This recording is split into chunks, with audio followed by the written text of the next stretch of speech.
Side 2 begins with Getting in Tune. Keeping with the Lighthouse theme, this does have some references to music, and it begins with a very sad, very mellow piano piece, almost like the song is over. In fact, both are played by a man named Nicky Hopkins. Anyway, in here, Roger Daltrey, who pretty much sings all the vocals here, kind of sings about how he does how in a very in almost self-aware and meta kind of sense that he's only singing this because it fits in tune, it fits with the notes of the music, and how he can't seem to think of the right words to sing to let out of his mouth and out to kind of bring out of his heart and mind. And however, when he gets to the lyric of "I'm going to tune right in on you," the rest of the music kick in, and that depression soon implodes into a near moment of uprising, triumphant hope and happiness, and specifically a hope for being in a harmonious relationship with this other person, being in harmony with them, not just physically and mentally, but through the music as well. Again, keeping into themes of music being spiritually and socially powerful and connective, as demonstrated by the Lifehouse themes of something like Barbara O'Reilly and The Song Is Over. This track also has a bit of an Elton John-esque vibe to it, especially when Roger sings the line of "I'm just banging on my old piano, keeping in line with the straight and narrow." Not just from him referencing an old piano, but also how the jaunty piano pieces kind of play along with it. It has that kind of jauntiness to it that I think someone like Elton could do. And in fact, funny enough, in the film adaptation of the Tommy album, Elton John plays the pinball wizard of all people. Next is Going Mobile, the only song of the album where Pete Townshend sang the entire vocals himself, all the verses, all the chorus and whatnot. And besides My Wife, this is the only other song where Roger Daltrey wasn't involved in any way in the recording or the music or whatnot. So this and My Wife were technically a trio of Pete, Keith, and John. And regardless, this is still another fun, very catchy song. This one dealing with the character of Ray from earlier, deciding to leave town and, well, go mobile. And just kind of have him and his family live like nomads. Especially demonstrating the lyrics of, "I don't care about pollution, I'm an air-conditioned gypsy. Watch the police and taxmen miss me." Possibly a reference to the Beatles song Taxman from the Revolver album I reviewed earlier this month. Or coincidence? You make the call on that one. But anyways, with that little pollution reference, it kind of still alludes and kind of builds upon the world that the Lifehouse album was kind of establishing. And in fact, had that album been made, this song would have came first before Barbara O'Reilly in terms of the track listing, which is interesting to say the least. And I know a lot of people are more used to having Barbara O'Reilly be the start of an album, but having that song kind of be the middle point of side one would have made it a little differently, if you get what I mean. Regardless though, it's still a very fun and catchy song, and it does still paint the picture of kind of feel like the kind of song you listen to when you drive down a road, you have a caravan, or you're in an RV or a motorhome of some kind, and you're just off onto a nice camping holiday. Maybe not permanently living like gypsies, but just having a nice, a little time out with the family or your friends or someone you haven't been with in a long time. It's it's the one of the more light-hearted songs of the album overall. Then we come to the penultimate song of the album, Behind Blue Eyes. Beginning off with a very soft, folky, yet almost passive-aggressive approach to both its music and its lyrics, Roger Daltrey kind of sings from the point of view of a character named Jumbo, who feels like he's been used and abused and kind of just all around kind of cheated out his whole life, that he feels nothing but bitterness and anger and vengeance to the rest of the world and the rest of society. And in this, it kind of demonstrates how not everyone can feel good and optimistic out of the thoughts of freedom and rebellion. Some are more have a more personal agenda, kind of like how in revolutions and riots, while some are more peaceful, some are prone to more violent tendencies. And it's a good example of that in here with Jumbo and the sense of ambiguity. And at the same time, it's not that this anger is unjustified, is absolutely reasonable. It's a reasonable anger. How this post-apocalyptic society kind of forces him back, kind of prevents him from letting him express himself, letting him get what he wants. And it's demonstrated in the line of, no one knows what it's like to be hated, to be the bad man. And in a way, it kind of references how hate begets hate, violence begets violence, and only love and peace can solve those. And it's also very relatable with all that in mind, how we're not always perfect. We can still these deep and very aggressive and these bad emotions that, well, we would consider bad and negative, when in reality they're very natural. They're very, very, very natural.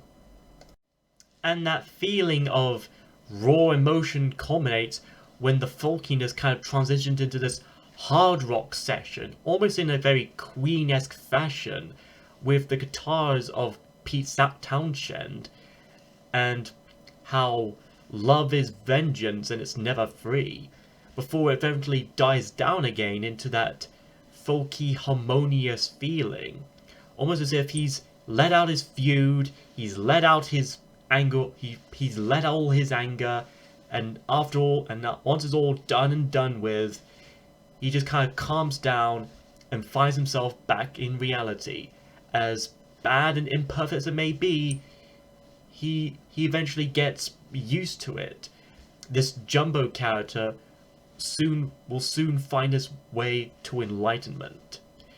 Which brings us round to the finale of The Who's next album, and what would have been the penultimate track of Lifehouse, Won't Get Fooled Again. This is without a doubt the longest song of the album, at about 8.5 minutes. And with that in mind, it's probably no wonder why they chose this to be the last closing song of Who's Next. It is nothing but joy and epic and awesome, classic hardcore rock and roll passion. And at the same time, much like Bob O'Reilly, it kind of deconstructs the ideas of teenage rebellions and riots and revolutions, and how people believe they won't get fooled again. They inevitably get prone to manipulation. And in terms of the whole Lighthouse story, this is where the Lighthouse gig actually plays, and these many people are gathered around, the various characters from across the many songs and stories of the album kind of come together and culminate in this near penultimate finale. And in the midst of the song, things kind of go into suspension. These eerie keyboards that keep going along this track, and then there's the iconic chord. When Roger Daltrey screams that one universal chord, and everyone just, in fact, literally, in terms of the story and the context, they literally reach enlightenment, the rapture to another life, another plane of existence.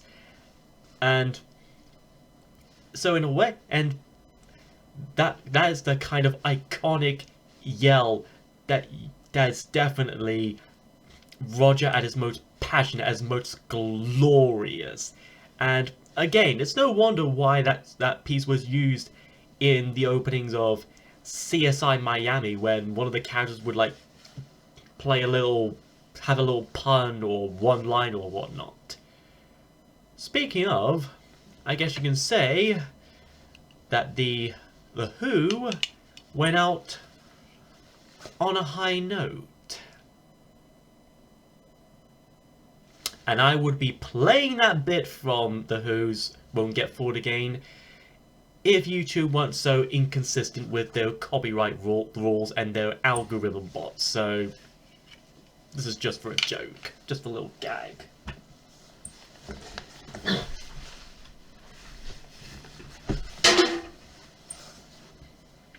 But anyways, back to the song.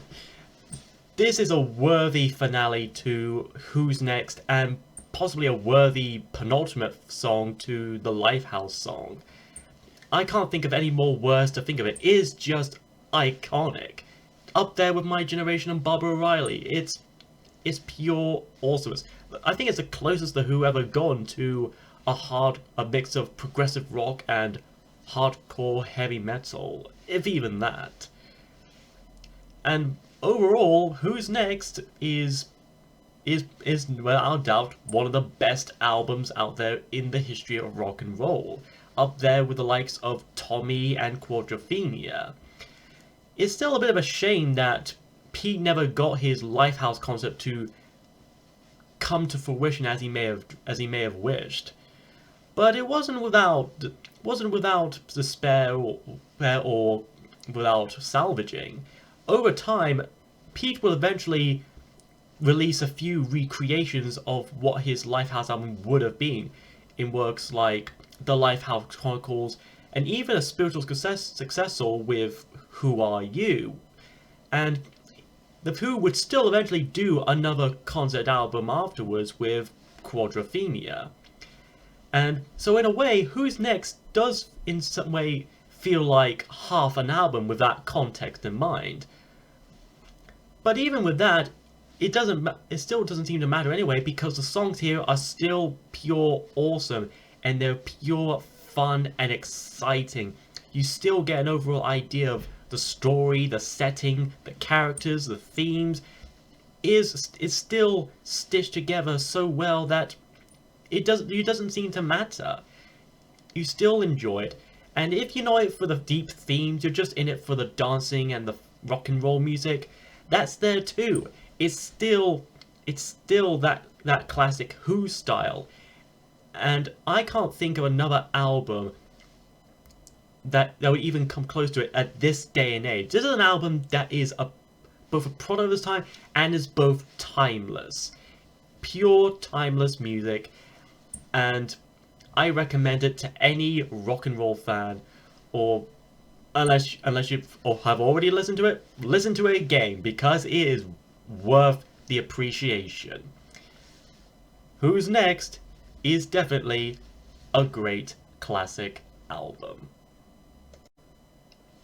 Next time we close out August and summer as a whole with the debut album of Blur, and boy is it a bit of a leisure. Come in! Oh, I'm here. Ah, Agent Mays, good to see you back again. Well, you called and I answered.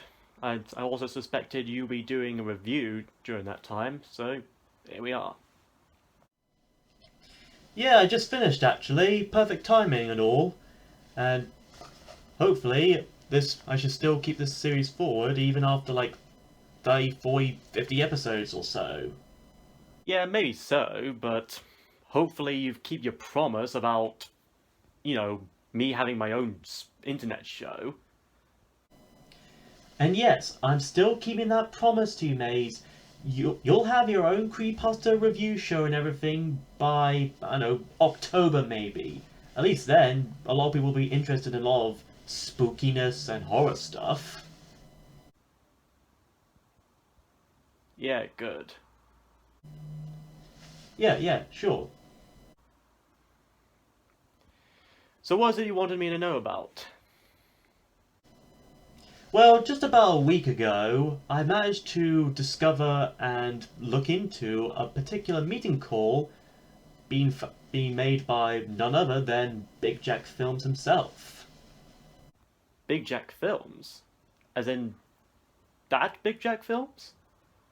Yep, the very same one. Huh. Apparently, around the endish of July or whatnot, for over a month, he's been kept under some kind of quarantine or lockdown by this DMC organization or something. The Department of Meta Control or something? Ah, the Department of Metahuman Control. I've heard about them, alright. Oh, have you really? Yeah, indeed. They tried to capture Jeff the Killer and hopefully use him as some kind of human weapon. Luckily, I, along with a squad of SCP agents, managed to obtain and contain him before the DMC could. For now, at least. Huh. Who knew? Well, it can only be a matter of time before any of them find out about us and our little band of misfits. Oh, and speaking of departments and ministries, here's something I've managed to get.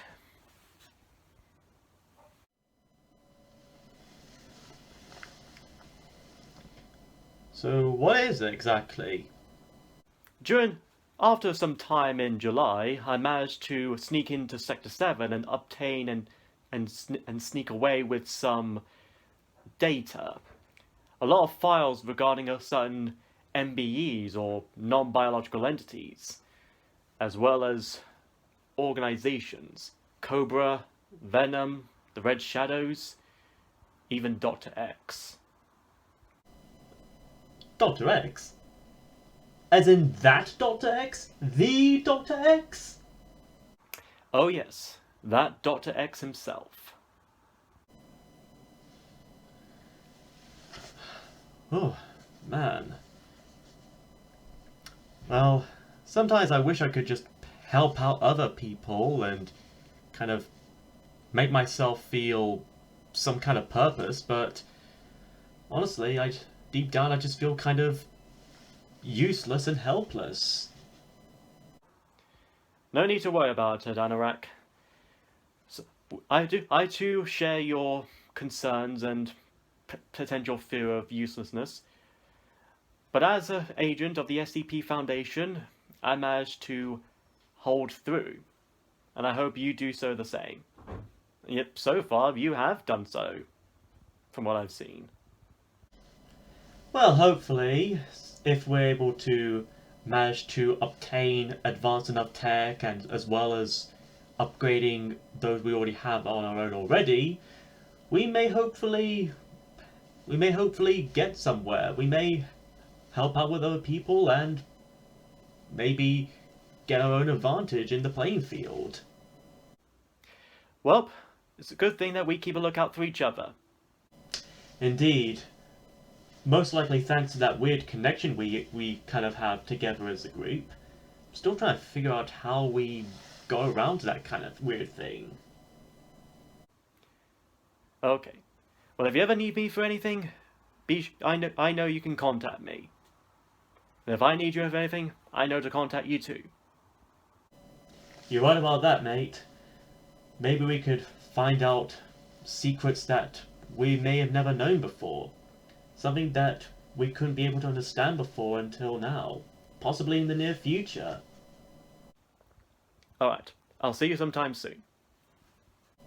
Yeah, see you too, mate. Good luck on whatever next mission you may have from that foundation. It always pays to come up with a backup plan.